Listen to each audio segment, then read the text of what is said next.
Classic audiobooks.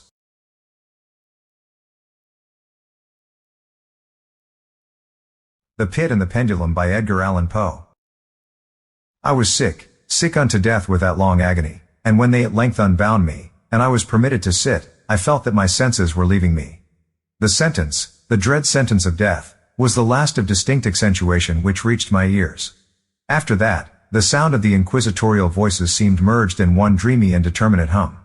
It conveyed to my soul the idea of revolution, perhaps from its association in fancy with the burr of a mill wheel. This only for a brief period, for presently I heard no more. Yet, for a while, I saw, but with how terrible an exaggeration. I saw the lips of the black-robed judges. They appeared to me white, whiter than the sheet upon which I traced these words, and thin even to grotesqueness, thin with the intensity of their expression of firmness, of immovable resolution, of stern contempt of human torture. I saw that the decrees of what to me was fate were still issuing from those lips. I saw them writhe with a deadly locution. I saw them fashion the syllables of my name, and I shuddered because no sound succeeded. I saw, too, for a few moments of delirious horror, the soft and nearly imperceptible waving of the sable draperies which enwrapped the walls of the apartment. And then my vision fell upon the 7 tall candles upon the table. At first they wore the aspect of charity, and seemed white and slender angels who would save me, but then, all at once, there came a most deadly nausea over my spirit, and I felt every fiber in my frame thrill as if I had touched the wire of a galvanic battery, while the angel forms became meaningless specters, with heads of flame, and I saw that from them there would be no help. And then there stole into my fancy, like a rich musical note, the thought of what sweet rest there must be in the grave. The thought came gently and stealthily, and it seemed long before it attained full appreciation, but just as my spirit came at length properly to feel and entertain it, the figures of the judges vanished, as if magically, from before me. The tall candles sank into nothingness, their flames went out utterly, the blackness of darkness supervened, all sensations appeared swallowed up in a mad rushing descent as of the soul into Hades. Then silence, and stillness, night were the universe. I had swooned, but still will not say that all of consciousness was lost. What of it there remained I will not attempt to define, or even to describe, yet all was not lost. In the deepest slumber, no. In delirium, no. In a swoon, no. In death, no. Even in the grave all is not lost. Else there is no immortality for man. Arousing from the most profound of slumbers, we break the gossamer web of some dream. Yet in a second afterward, so frail may that web have been, we remember not that we have dreamed. In the return to life from the swoon there are 2 stages. First, that of the sense of mental or spiritual. Secondly, that of the sense of physical existence. It seems probable that if, upon reaching the second stage, we could recall the impressions of the first, we should find these impressions eloquent in memories of the gulf beyond. And that gulf is, what? How at least shall we distinguish its shadows from those of the tomb? But if the impressions of what I have termed the first stage are not, at will, recalled, yet, after long interval, do they not come unbidden, while we marvel whence they come? He who has never swooned, is not he who finds strange palaces and wildly familiar faces in coals that glow, is not he who beholds floating in midair the sad visions that the many may not view, is not he who ponders over the perfume of some novel flower, is not he whose brain grows bewildered with the meaning of some musical cadence which has never before arrested his attention.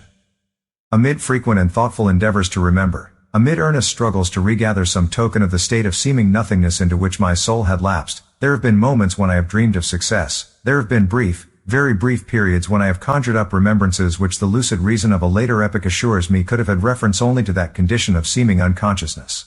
These shadows of memory tell, indistinctly, of tall figures that lifted and bore me in silence down, down, still down, till a hideous dizziness oppressed me at the mere idea of the interminableness of the descent. They tell also of a vague horror at my heart, on account of that heart's unnatural stillness. Then comes a sense of sudden motionlessness throughout all things, as if those who bore me, a ghastly train, had outrun, in their descent, the limits of the limitless, and paused from the wearisomeness of their toil. After this I call to mind flatness and dampness, and then all is madness, the madness of a memory which busies itself among forbidden things. Very suddenly there came back to my soul motion and sound, the tumultuous motion of the heart, and, in my ears, the sound of its beating. Then a pause in which all is blank. Then again sound, and motion, and touch, a tingling sensation pervading my frame. Then the mere consciousness of existence, without thought, a condition which lasted long. Then, very suddenly, thought, and shuddering terror, and earnest endeavor to comprehend my true state. Then a strong desire to lapse into insensibility. Then a rushing revival of soul and a successful effort to move. And now a full memory of the trial, of the judges, of the sable draperies, of the sentence, of the sickness, of the swoon. Then entire forgetfulness of all that followed, of all that a later day and much earnestness of endeavor have enabled me vaguely to recall. So far, I had not opened my eyes. I felt that I lay upon my back, unbound. I reached out my hand, and it fell heavily upon something damp and hard. There I suffered it to remain for many minutes, while I strove to imagine where and what I could be. I longed, yet dared not to employ my vision. I dreaded the first glance at objects around me. It was not that I feared to look upon things horrible, but that I grew aghast lest there should be nothing to see. At length, with a wild desperation at heart, I quickly unclosed my eyes. My worst thoughts, then, were confirmed.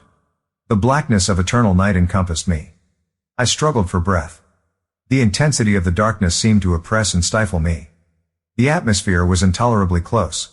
I still lay quietly, and made effort to exercise my reason. I brought to mind the inquisitorial proceedings, and attempted from that point to deduce my real condition. The sentence had passed, and it appeared to me that a very long interval of time had since elapsed. Yet not for a moment did I suppose myself actually dead. Such a supposition, notwithstanding what we read in fiction, is altogether inconsistent with real existence. But where and in what state was I? The condemned to death, I knew, perished usually at the autos de fe, and one of these had been held on the very night of the day of my trial. Had I been remanded to my dungeon, to await the next sacrifice, which would not take place for many months? This I at once saw could not be. Victims had been in immediate demand. Moreover, my dungeon, as well as all the condemned cells at Toledo, had stone floors, and light was not altogether excluded. A fearful idea now suddenly drove the blood in torrents upon my heart, and for a brief period, I once more relapsed into insensibility. Upon recovering, I at once started to my feet, trembling convulsively in every fiber. I thrust my arms wildly above and around me in all directions. I felt nothing, yet dreaded to move a step, lest I should be impeded by the walls of a tomb. Perspiration burst from every pore, and stood in cold big beads upon my forehead. The agony of suspense grew at length intolerable, and I cautiously moved forward, with my arms extended, and my eyes straining from their sockets, in the hope of catching some faint ray of light. I proceeded for many paces, but still all was blackness and vacancy. I breathed more freely. It seemed evident that mine was not, at least, the most hideous of fates. And now, as I still continued to step cautiously onward, there came thronging upon my recollection 1,000 vague rumors of the horrors of Toledo. Of the dungeons there had been strange things narrated, fables I had always deemed them, but yet strange, and too ghastly to repeat, save in a whisper. Was I left to perish of starvation in this subterranean world of darkness, or what fate, perhaps even more fearful, awaited me? That the result would be death, and a death of more than customary bitterness, I knew too well the character of my judges to doubt. The mode and the hour were all that occupied or distracted me. My outstretched hands at length encountered some solid obstruction. It was a wall, seemingly of stone masonry, very smooth, slimy, and cold. I followed it up, stepping with all the careful distrust with which certain antique narratives had inspired me. This process, however, afforded me no means of ascertaining the dimensions of my dungeon, as I might make its circuit, and return to the point whence I set out, without being aware of the fact, so perfectly uniform seemed the wall. I therefore sought the knife which had been in my pocket, when led into the inquisitorial chamber, but it was gone. My clothes had been exchanged for a wrapper of coarse serge. I had thought of forcing the blade in some minute crevice of the masonry, so as to identify my point of departure. The difficulty, nevertheless, was but trivial, although, in the disorder of my fancy, it seemed at first insuperable. I tore a part of the hem from the robe and placed the fragment at full length, and at right angles to the wall. In groping my way around the prison, I could not fail to encounter this rag upon completing the circuit. So, at least I thought, but I had not counted upon the extent of the dungeon, or upon my own weakness. The ground was moist and slippery. I staggered onward for some time, when I stumbled and fell. My excessive fatigue induced me to remain prostrate, and sleep soon overtook me as I lay. Upon awaking, and stretching forth an arm, I found beside me a loaf and a pitcher with water. I was too much exhausted to reflect upon this circumstance, but ate and drank with avidity. Shortly afterward, I resumed my tour around the prison, and with much toil came at last upon the fragment of the serge. Up to the period when I fell I had counted 52 paces, and upon resuming my walk, I had counted 48 more, when I arrived at the rag. There were in all, then, 100 paces, and, admitting 2 paces to the yard, I presumed the dungeon to be 50 yards in circuit. I had met, however, with many angles in the wall, and thus I could form no guess at the shape of the vault, for vault I could not help supposing it to be. I had little object, certainly no hope, in these researches, but a vague curiosity prompted me to continue them. Quitting the wall, I resolved to cross the area of the enclosure. At first I proceeded with extreme caution, for the floor, although seemingly of solid material, was treacherous with slime. At length, however, I took courage, and did not hesitate to step firmly, endeavoring to cross in as direct a line as possible. I had advanced some 10 or 12 paces in this manner, when the remnant of the torn hem of my robe became entangled between my legs. I stepped on it, and fell violently on my face. In the confusion attending my fall, I did not immediately apprehend a somewhat startling circumstance, which yet, in a few seconds afterward, and while I still lay prostrate, arrested my attention. It was this: my chin rested upon the floor of the prison, but my lips and the upper portion of my head, although seemingly at a less elevation than the chin, touched nothing. At the same time my forehead seemed bathed in a clammy vapor, and the peculiar smell of decayed fungus arose to my nostrils. I put forward my arm, and shuddered to find that I had fallen at the very brink of a circular pit, whose extent, of course, I had no means of ascertaining at the moment. Groping about the masonry just below the margin, I succeeded in dislodging a small fragment, and let it fall into the abyss. For many seconds I hearkened to its reverberations as it dashed against the sides of the chasm in its descent. At length there was a sullen plunge into water, succeeded by loud echoes. At the same moment there came a sound resembling the quick opening, and as rapid closing of a door overhead, while a faint gleam of light flashed suddenly through the gloom, and as suddenly faded away. I saw clearly the doom which had been prepared for me, and congratulated myself upon the timely accident by which I had escaped. Another step before my fall, and the world had seen me no more. And the death just avoided, was of that very character which I had regarded as fabulous and frivolous in the tales respecting the Inquisition. To the victims of its tyranny, there was the choice of death with its direst physical agonies, or death with its most hideous moral horrors. I had been reserved for the latter. By long suffering my nerves had been unstrung, until I trembled at the sound of my own voice, and had become in every respect a fitting subject for the species of torture which awaited me. Shaking in every limb, I groped my way back to the wall, resolving there to perish rather than risk the terrors of the wells, of which my imagination now pictured many in various positions about the dungeon. In other conditions of mind I might have had courage to end my misery at once by a plunge into one of these abysses, but now I was the veriest of cowards. Neither could I forget what I had read of these pits, that the sudden extinction of life formed no part of their most horrible plan. Agitation of spirit kept me awake for many long hours, but at length I again slumbered. Upon arousing, I found by my side, as before, a loaf and a pitcher of water. A burning thirst consumed me, and I emptied the vessel at a draught. It must have been drugged, for scarcely had I drunk, before I became irresistibly drowsy. A deep sleep fell upon me, a sleep like that of death. How long it lasted, of course, I know not, but when, once again, I unclosed my eyes, the objects around me were visible. By a wild sulphurous luster, the origin of which I could not at first determine, I was enabled to see the extent and aspect of the prison. In its size I had been greatly mistaken. The whole circuit of its walls did not exceed 25 yards. For some minutes this fact occasioned me a world of vain trouble, vain indeed. For what could be of less importance, under the terrible circumstances which environed me, than the mere dimensions of my dungeon? But my soul took a wild interest in trifles, and I busied myself in endeavors to account for the error I had committed in my measurement. The truth at length flashed upon me. In my first attempt at exploration I had counted 52 paces, up to the period when I fell. I must then have been within a pace or two of the fragment of serge. In fact, I had nearly performed the circuit of the vault. I then slept, and upon awaking, I must have returned upon my steps, thus supposing the circuit nearly double what it actually was. My confusion of mind prevented me from observing that I began my tour with the wall to the left, and ended it with the wall to the right. I had been deceived, too, in respect to the shape of the enclosure. In feeling my way I had found many angles, and thus deduced an idea of great irregularity, so potent is the effect of total darkness upon one arousing from lethargy or sleep.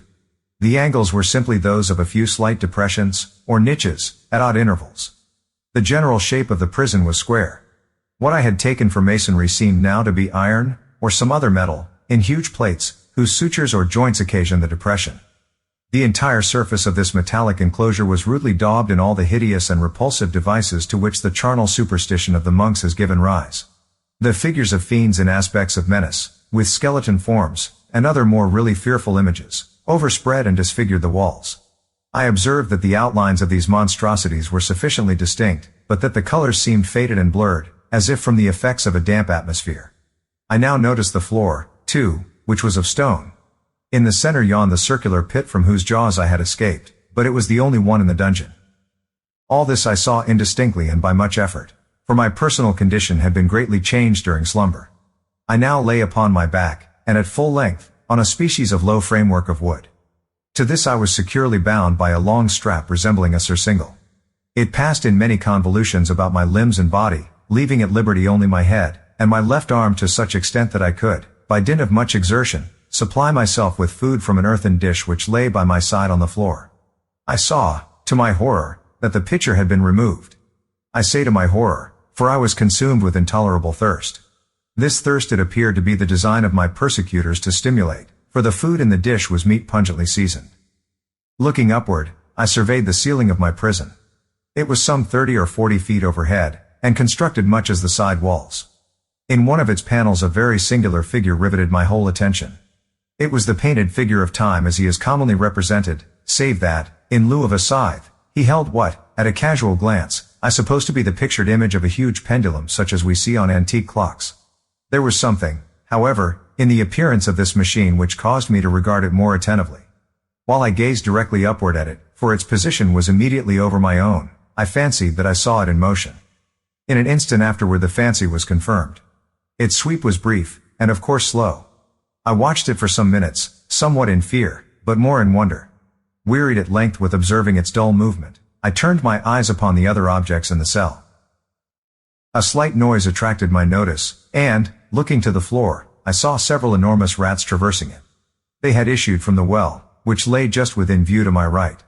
Even then, while I gazed, they came up in troops, hurriedly, with ravenous eyes, allured by the scent of the meat. From this it required much effort and attention to scare them away. It might have been half an hour, perhaps even an hour, for I could take but imperfect note of time, before I again cast my eyes upward. What I then saw confounded and amazed me. The sweep of the pendulum had increased in extent by nearly a yard. As a natural consequence, its velocity was also much greater. But what mainly disturbed me was the idea that had perceptibly descended. I now observed, with what horror it is needless to say, that its nether extremity was formed of a crescent of glittering steel, about a foot in length from horn to horn, the horns upward, and the under edge evidently as keen as that of a razor. Like a razor also, it seemed massy and heavy, tapering from the edge into a solid and broad structure above. It was appended to a weighty rod of brass, and the whole hissed as it swung through the air. I could no longer doubt the doom prepared for me by monkish ingenuity and torture. My cognizance of the pit had become known to the inquisitorial agents, the pit whose horrors had been destined for so bold a recusant as myself, the pit, typical of hell, and regarded by rumor as the ultima thule of all their punishments. The plunge into this pit I had avoided by the merest of accidents. I knew that surprise, or entrapment into torment, formed an important portion of all the grotesquerie of these dungeon deaths. Having failed to fall, it was no part of the demon plan to hurl me into the abyss, and thus, there being no alternative, a different and a milder destruction awaited me. Milder. I half smiled in my agony as I thought of such application of such a term. What boots it to tell of the long, long hours of horror more than mortal, during which I counted the rushing vibrations of the steel. Inch by inch, line by line, with a descent only appreciable at intervals that seemed ages, down and still down it came. Days passed, it might have been that many days passed, ere it swept so closely over me as to fan me with its acrid breath. The odor of the sharp steel forced itself into my nostrils. I prayed, I wearied heaven with my prayer for its more speedy descent. I grew frantically mad, and struggled to force myself upward against the sweep of the fearful scimitar. And then I fell suddenly calm, and lay smiling at the glittering death, as a child at some rare bauble. There was another interval of utter insensibility. It was brief, for, upon again lapsing into life there had been no perceptible descent in the pendulum. But it might have been long, for I knew there were demons who took note of my swoon, and who could have arrested the vibration at pleasure. Upon my recovery, too, I felt very, inexpressibly sick and weak, as if through long inanition. Even amid the agonies of that period, the human nature craved food. With painful effort I outstretched my left arm as far as my bonds permitted, and took possession of the small remnant which had been spared me by the rats. As I put a portion of it within my lips, there rushed to my mind a half-formed thought of joy, of hope. Yet what business had I with hope? It was, as I say, a half-formed thought. Man has many such which are never completed. I felt that it was of joy, of hope, but felt also that it had perished in its formation. In vain I struggled to perfect, to regain it. Long suffering had nearly annihilated all my ordinary powers of mind. I was an imbecile, an idiot. The vibration of the pendulum was at right angles to my length. I saw that the crescent was designed to cross the region of the heart. It would fray the serge of my robe, it would return and repeat its operations, again, and again. Notwithstanding terrifically wide sweep, some 30 feet or more, and the hissing vigor of its descent, sufficient to sunder these very walls of iron, still the fraying of my robe would be all that, for several minutes, it would accomplish. And at this thought I paused. I dared not go farther than this reflection. I dwelt upon it with a pertinacity of attention, as if, in so dwelling, I could arrest here the descent of the steel. I forced myself to ponder upon the sound of the crescent as it should pass across the garment, upon the peculiar thrilling sensation which the friction of cloth produces on the nerves. I pondered upon all this frivolity until my teeth were on edge. Down, steadily down it crept. I took a frenzied pleasure in contrasting its downward with its lateral velocity. To the right, to the left, far and wide, with the shriek of a damned spirit, to my heart with the stealthy pace of the tiger. I alternately laughed and howled as the one or the other idea grew predominant. Down, certainly, relentlessly down. It vibrated within 3 inches of my bosom. I struggled violently, furiously, to free my left arm. This was free only from the elbow to the hand. I could reach the latter, from the platter beside me, to my mouth, with great effort, but no farther. Could I have broken the fastenings above the elbow, I would have seized and attempted to arrest the pendulum. I might as well have attempted to arrest an avalanche. Down, still unceasingly, still inevitably down. I gasped and struggled at each vibration. I shrunk convulsively at its every sweep. My eyes followed its outward or upward whirls with the eagerness of the most unmeaning despair. They closed themselves spasmodically at the descent, although death would have been a relief. Oh, how unspeakable. Still I quivered in every nerve to think how slight a sinking of the machinery would precipitate that keen, glistening axe upon my bosom. It was hope that prompted the nerve to quiver, the frame to shrink. It was hope, the hope that triumphs on the rack, that whispers to the death condemned even in the dungeons of the Inquisition. I saw that some 10 or 12 vibrations would bring the steel in actual contact with my robe, and with this observation there suddenly came over my spirit all the keen, collected calmness of despair. For the first time during many hours, or perhaps days, I thought. It now occurred to me that the bandage, or surcingle, which enveloped me, was unique. I was tied by no separate cord. The first stroke of the razor-like crescent athwart any portion of the band would so detach it that it might be unwound from my person by means of my left hand. But how fearful, in that case, the proximity of the steel. The result of the slightest struggle how deadly. Was it likely, moreover, that the minions of the torturer had not foreseen and provided for this possibility? Was it probable that the bandage crossed my bosom in the track of the pendulum? Dreading to find my faint, and, as it seemed, my last hope frustrated, I so far elevated my head as to obtain a distinct view of my breast. The surcingle enveloped my limbs and body close in all directions, save in the path of the destroying crescent. Scarcely had I dropped my head back into its original position, when there flashed upon my mind what I cannot better describe than as the unformed half of that idea of deliverance to which I have previously alluded, and of which a moiety only floated indeterminately through my brain when I raised food to my burning lips. The whole thought was now present, feeble, scarcely sane, scarcely definite, but still entire. I proceeded at once, with the nervous energy of despair, to attempt its execution. For many hours the immediate vicinity of the low framework upon which I lay, had been literally swarming with rats. They were wild, bold, ravenous, their red eyes glaring upon me as if they waited but for motionlessness on my part to make me their prey. To what food, I thought, have they been accustomed in the well? They had devoured, in spite of all my efforts to prevent them, all but a small remnant of the contents of the dish. I had fallen into an habitual seesaw, or wave of the hand about the platter, and, at length, the unconscious uniformity of the movement deprived it of effect. In their voracity the vermin frequently fastened their sharp fangs in my fingers. With the particles of the oily and spicy viand which now remained, I thoroughly rubbed the bandage wherever I could reach it. Then, raising my hand from the floor, I lay breathlessly still. At first the ravenous animals were startled and terrified at the change, at the cessation of movement. They shrank alarmedly back, many sought the well. But this was only for a moment. I had not counted in vain upon their voracity. Observing that I remained without motion, one or two of the boldest leapt upon the framework, and smelt at the surcingle. This seemed the signal for a general rush. Forth from the well they hurried in fresh troops. They clung to the wood, they overran it, and leapt in hundreds upon my person. The measured movement of the pendulum disturbed them not at all. Avoiding its strokes they busied themselves with the anointed bandage. They pressed, they swarmed upon me in ever-accumulating heaps. They writhed upon my throat, their cold lips sought my own. I was half stifled by their thronging pressure. Disgust, for which the world has no name, swelled my bosom, and chilled, with a heavy clamminess, my heart. Yet 1 minute, and I felt that the struggle would be over. Plainly I perceived the loosening of the bandage. I knew that in more than one place it must be already severed. With a more than human resolution I lay still. Nor had I erred in my calculations, nor had I endured in vain. I at length felt that I was free.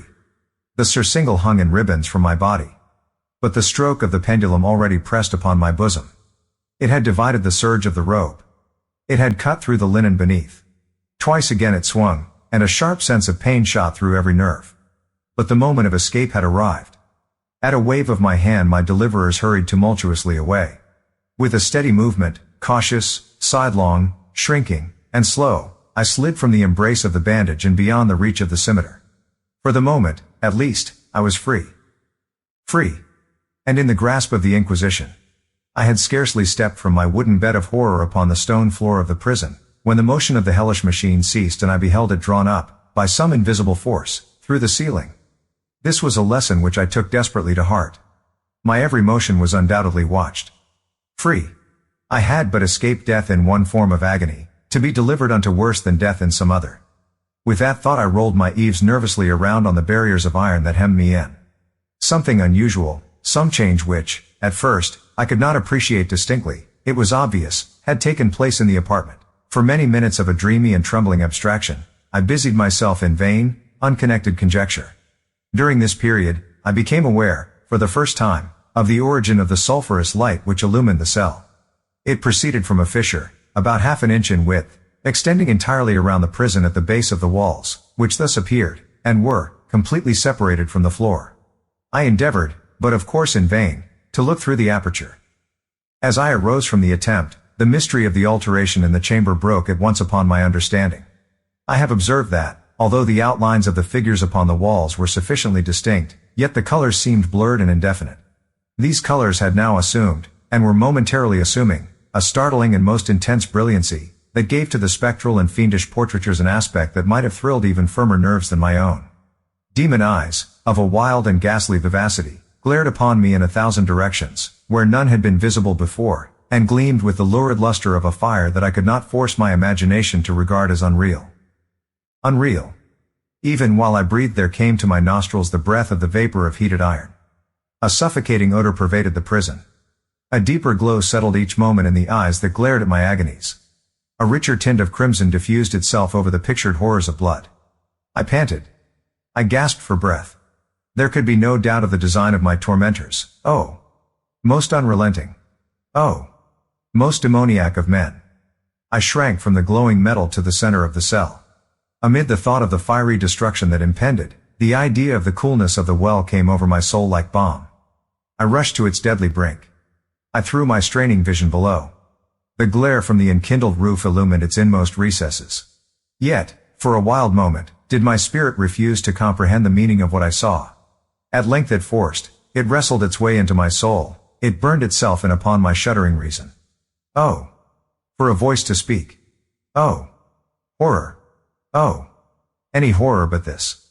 With a shriek, I rushed from the margin, and buried my face in my hands, weeping bitterly.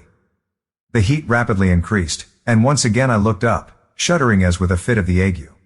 There had been a second change in the cell, and now the change was obviously in the form. As before, it was in vain that I, at first, endeavored to appreciate or understand what was taking place. But not long was I left in doubt. The inquisitorial vengeance had been hurried by my twofold escape, and there was to be no more dallying with the King of Terrors. The room had been square. I saw that 2 of its iron angles were now acute, 2, consequently, obtuse. The fearful difference quickly increased with a low rumbling or moaning sound. In an instant the apartment had shifted its form into that of a lozenge. But the alteration stopped not here. I neither hoped nor desired it to stop. I could have clasped the red walls to my bosom as a garment of eternal peace. Death, I said, any death but that of the pit. Fool!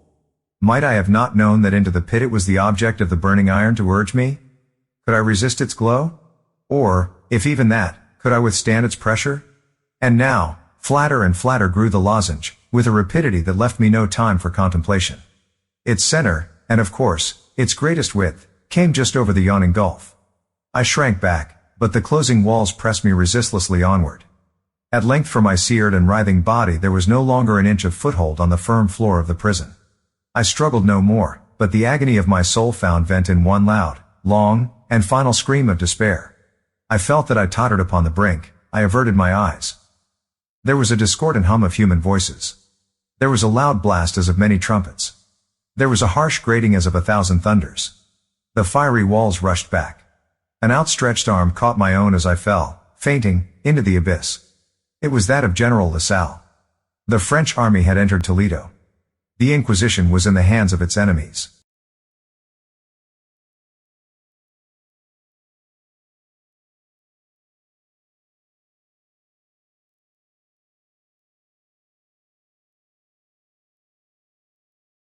Thanks for watching. If you enjoyed this video, please feel free to hit the like button and subscribe. And enjoy all our new content. Classic audiobooks.